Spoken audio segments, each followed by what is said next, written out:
Raniganj chamber of commerce की प्रबंधकीय समिति 2019 का रविवार होने वाले मतदान को लेकर पूरी तैयारी हो चुकी है। मुख्य निर्वाचन आयुक्त तुलसी भट्टाचार्य ने बताया कि निर्वाचन के तहत इस वर्ष 706 मतदाता मतदान करेंगे। रानीगंज चेंबर ऑफ कॉमर्स की प्रबंधकीय समिति 2019 के रविवार होने वाले मतदान को लेकर पूरी तैयारी कर ली गई है। मुख्य निर्वाचन आयुक्त तुलसी भट्टाचार्य ने बताया कि निर्वाचन के तहत इस वर्ष 706 मतदाता मतदान करेंगे, जबकि 39 उम्मीदवार मैदान में हैं। 23 सीटों के लिए होने वाला यह निर्वाचन रविवार सुबह 10 बजे से आरंभ हो जाएगी, जो 1 बजे तक चलेगी। 1 बजे से 2 बजे तक भोजन अवकाश के पश्चात पूरा 5 बजे तक मतदान चलेगी। हालांकि समय के पश्चात भी अगर कोई मतदाता चुनाव के लिए लाइन में लगे रहेंगे तो उन्हें मतदान करने दिया जाएगा। मतदान को लेकर 5 बूथें बनाई गई है। रिटर्निंग अधिकारी के रूप में अधिवक्ता कृष्ण चंद्र गुप्ता है। श्री भट्टाचार्य ने कहा कि अगर कोई अस्वस्थ या दिव्यांग मतदाता होंगे, उनके लिए मतदान केंद्र में आने के पश्चात मतदान करने के लिए अलग से व्यवस्था की जाएगी।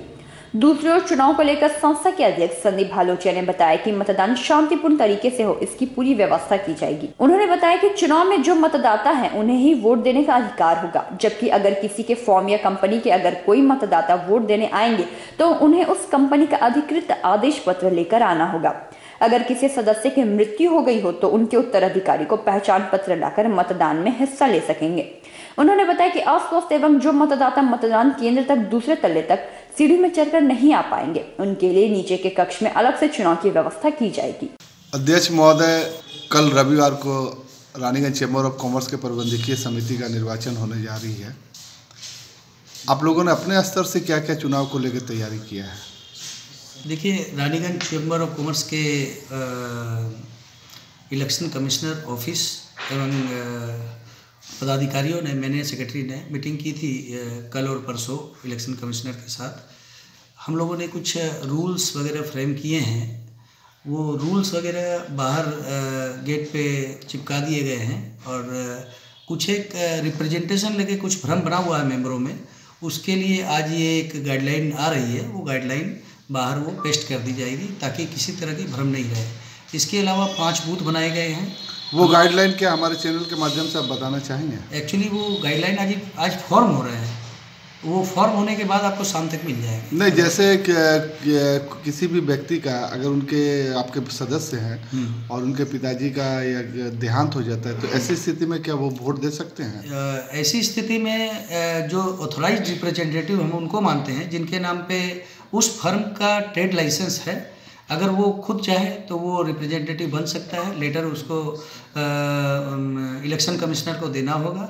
और अगर वो किसी और व्यक्ति को अगर नॉमिनेट करना चाहे तो उसे ट्रेड लाइसेंस के साथ एक और लेटर देना पड़ेगा कि मैं इस व्यक्ति को मैं रिप्रेजेंटेटिव बनाना चाहता हूँ, और उस व्यक्ति को आइडेंटिटी कार्ड लाना होगा। चूँकि हम लोग तो पहचानते नहीं कि एक्चुअल में वो व्यक्ति है कौन, तो हमारे जो इलेक्शन की जो टीम रहेगी वो उसको वेरीफाई करके उसे यह मौका दिया जाएगा। अगर कोई व्यक्ति चुनाव देने नहीं आ सकता है तो क्या वो ऑथोराइज करके आपके यहाँ चुनाव दे सकता है? इसमें हमारी विगत कई वर्षों में मैंने देखा है, मैं भी गया हूँ, घर जाके अगर कोई अक्षम है या अगर कोई बीमार है तो घर जाकर वोट लेने की प्रथा है।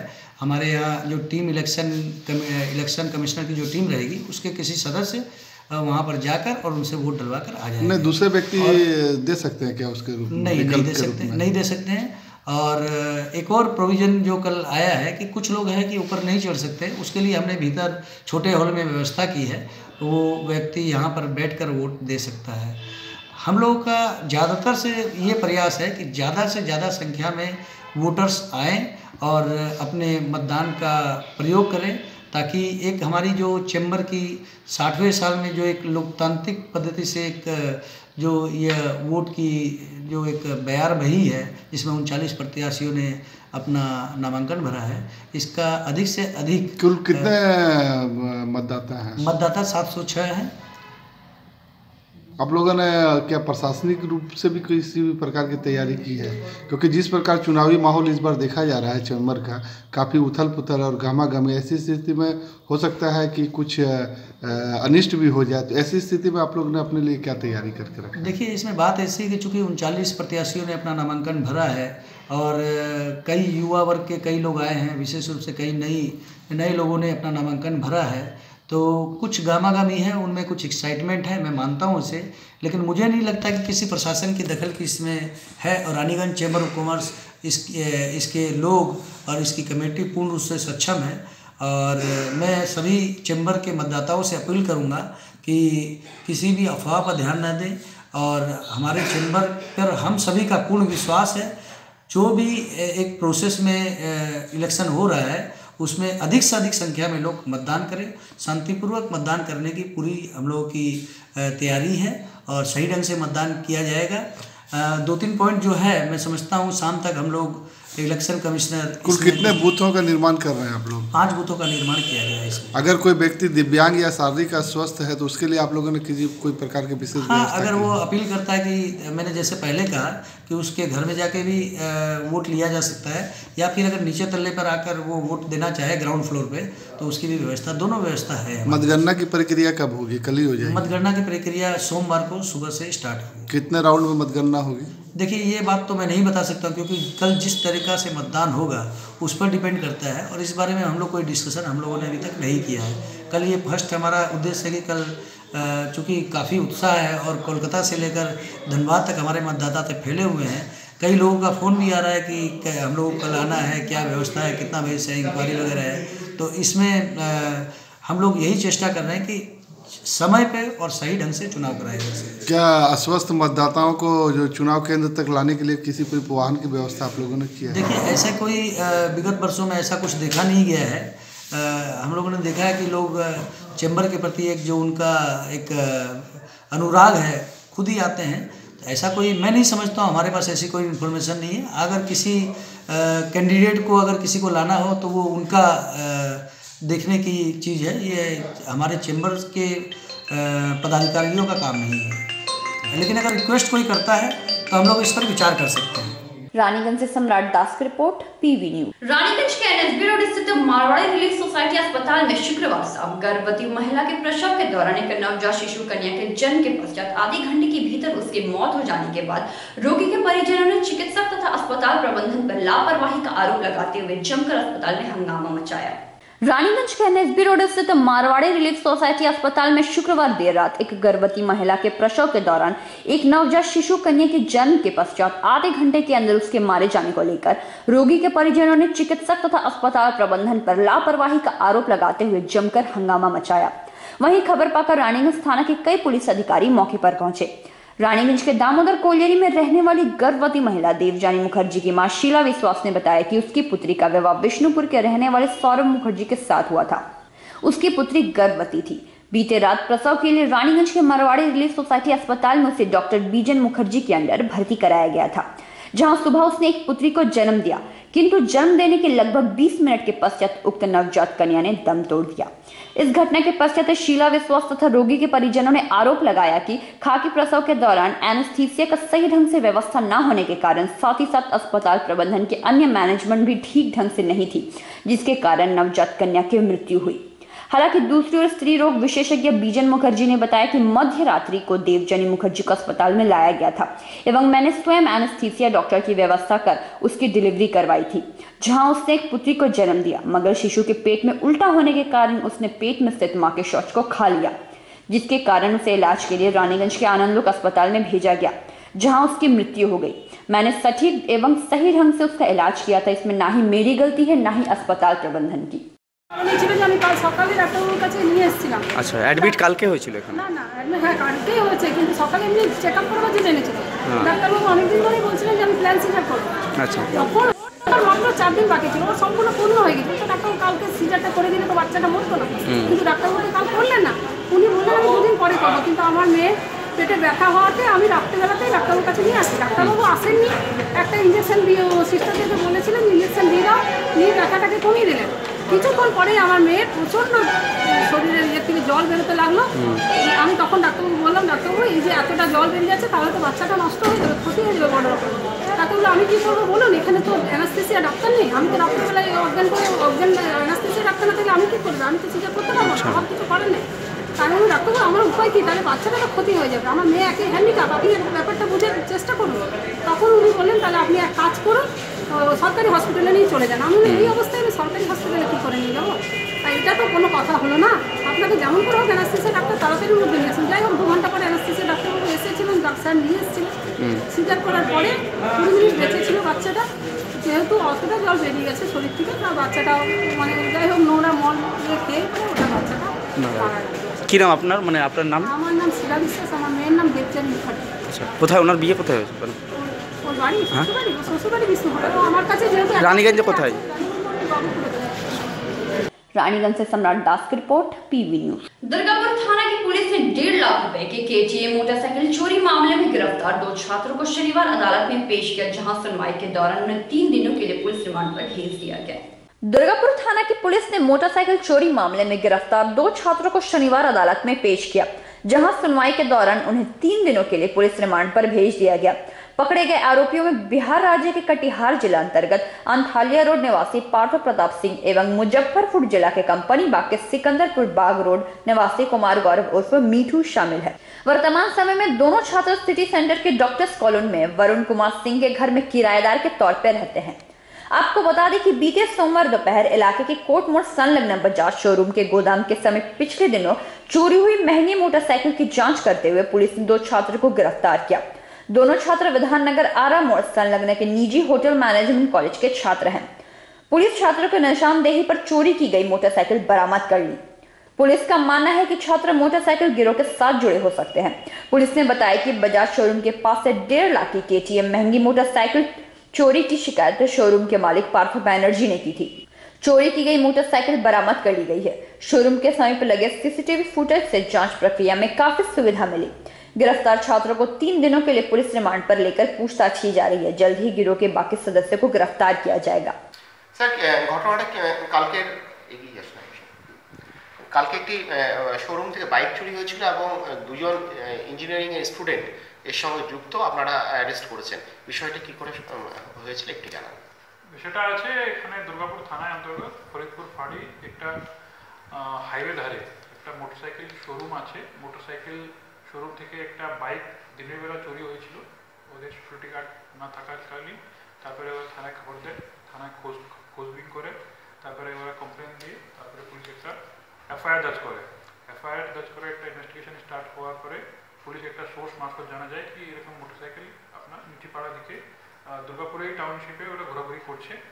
और তারপরে আমি ওটা নাকা লাগিয়ে ফের আদার সোর্স মারফত ওটাকে ইন্টারসেপ্ট করি মোটরসাইকেল ইন্টারসেপ্ট করে 2টা ছেলেকে অ্যারেস্ট করা হয়েছে। ওদেরকে জিজ্ঞাসাবাদে পাওয়া গেছে কি ওরা ইঞ্জিনিয়ারিং স্টুডেন্ট, দুর্গাপুরে ওরা ইঞ্জিনিয়ারিং পড়ছে। পুলিশ মোটরসাইকেল রিকভার করেছে, 2টা ছেলেকে অ্যারেস্ট করেছে, কোর্টে পাঠানো হচ্ছে। এটা ওকে ডেকে এটা ফার্দার জিজ্ঞাসাবাদ করা। সেকশন কি দেওয়া হচ্ছে? এটা 379 সেকশন চোরি কেস। স্যার এরা কি আগে কখনো বাইক চুরির সাথে যুক্ত? এদেরকে এখন জিজ্ঞাসাবাদ করা হচ্ছে। Thank you sir. दुर्गापुर से निमाया दास की रिपोर्ट, पीवी न्यूज। आगे बढ़ने से पहले लेंगे एक छोटा सा ब्रेक। প্রকৃতির অনবদ্য উপাদানে তৈরি হনুমন্ত আটা, খাঁটি চানা বেসন, উৎকৃষ্ট মানের ডালিয়া, স্পেশাল ময়দা, ছোলার তৈরি বিশুদ্ধ ছাতু, সুস্বাদু সুজি ও পরিশুদ্ধ চিনি, মানেই স্বাদ ও আহ্লাদের কমপ্লিট প্যাকেজ। हनुमंतो प्रोडक्ट्स 100% शुद्ध, 100% स्वाद। आसनसोल में पहली बार हिंदी माध्यम स्कूल में स्मार्ट क्लासेस और वीडियो क्लासेस की सुविधा दी जा रही है। अपने बच्चों को अत्याधुनिक शिक्षा के लिए एनी पब्लिक स्कूल में भेजें। तो आइए आज ही नामांकन कर उनके बेहतर भविष्य के बारे में सोचें।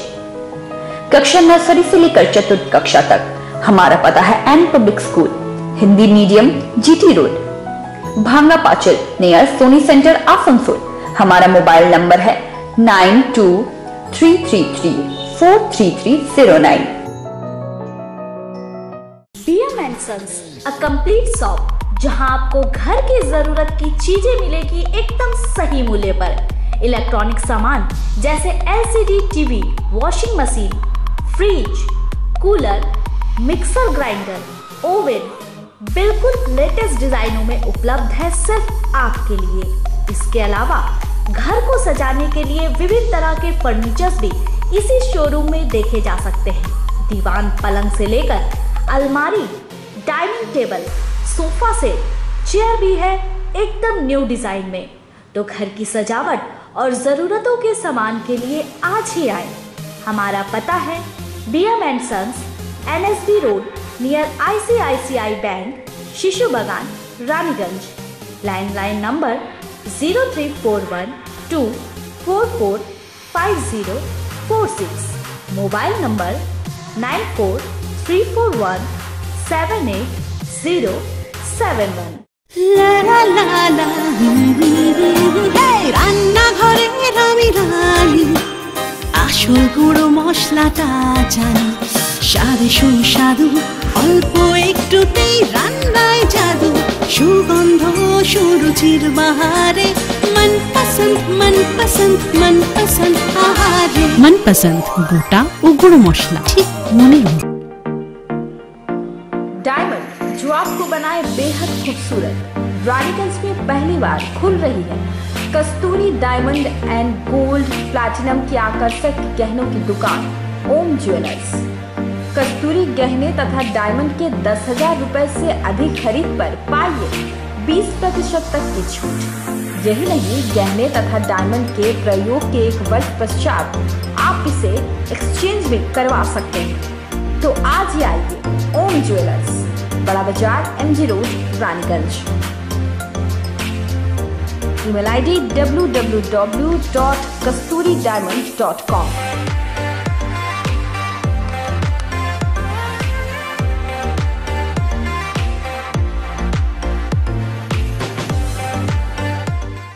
Aditya neuro spine care natural spine therapy centre विश्व का सबसे बेहतरीन south Korean spine therapy.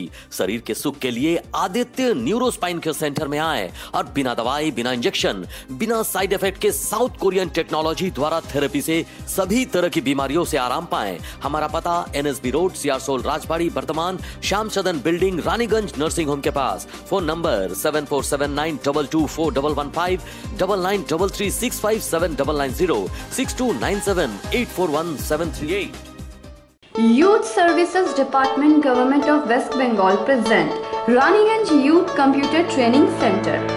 We offer various computer courses like Office Package, Programming Baby, Java, C, C++, Database Access and Oracle in IT, Corel Draw, PageMaker, Photoshop, Freehand, Flash, Bengali and Hindi font, scanning, internet and email in desktop publishing, accounting package Tele ERP Plus, GST, GenX, ACE, Fact in Financial Accounting System, AutoCAD, hardware and networking. Infrastructure, separate classroom in theory and lab, 24 hours power supply, AC classroom, Wi-Fi, LAN connected machine. Course fee, reasonable course fee with easy installment payment system. Study materials, free study materials, library facility.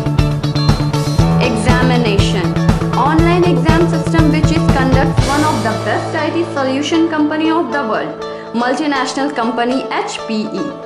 Re-exam system for failed student within 3 months. Certificate, assignment, mark sheet and government certificate with QR code which is the applicable in employment exchange and the best value from others.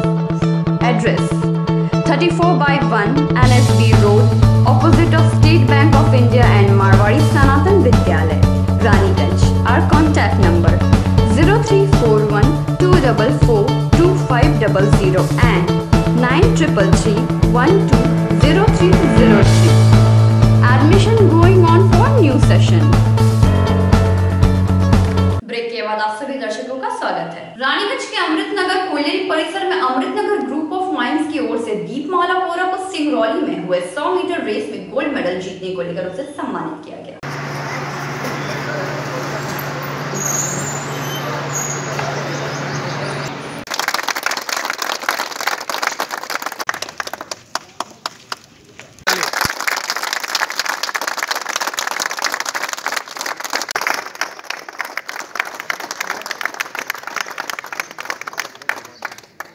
এই অনুপ্রেরণা এলো কোথা থেকে? আমার দিক থেকে। আর আমার অফিসের এজেন্ট সাহেব, ম্যানেজার সাহেব, যারা আমাকে ডিএম সাহেব, যারা আমাকে অনেক সাপোর্ট করেছেন, সাবিরদা, তাদেরকে অনেক ধন্যবাদ জানাই যে আমাকে এই জায়গায় এনে পড়তেছেন, আমি কোনোদিন ভাবতে পারিনি। প্রথম কখন শুরু করেছিলেন? আমার স্কুল লাইফে যেটা ছিল সেটা আমি ভুলে গিয়েছিলাম যে আমার একটা স্বপ্ন আছে, কিন্তু এখানে আসার পর আমার স্বপ্নকে আমি সত্যি করার যে এতটা উৎসাহিত হব সেটা ভাবতে পারিনি। আজ আমি খুব খুশি, কারণ আমি আমার বাবার জন্য, কলিয়ারির জন্য কিছু করতে পারছি। প্রথম মেডেল কখন পেলেন? প্রথম মেডেল আমি সেন্ট্রালে পেয়েছি। Gold medal? গোল্ড মেডেল আমি অল ইন্ডিয়াতে পেলাম। কত কিসে কি পেয়েছেন একটু বলুন। রিলে 100-এ অল ইন্ডিয়াতে আমি মেডেল পেয়েছি। আর কিসে পেয়েছেন?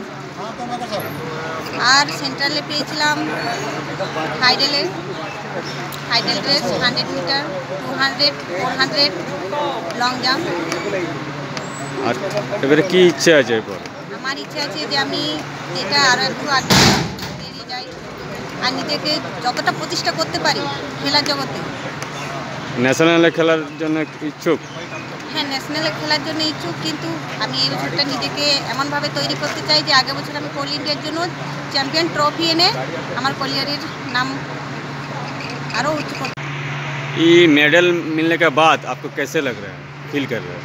देखिए, हमारे पूरे अमृतनगर के कोल्डी के लिए खुशी का बात है और गौरव की बात है कि हमारी एक कामगार दीपमाला कोड़ा, जो कि पूरे कोल इंडिया में अमृतनगर का ही नहीं पूरे कुनस्तुरिया और ईश्वर का नाम रोशन किया है।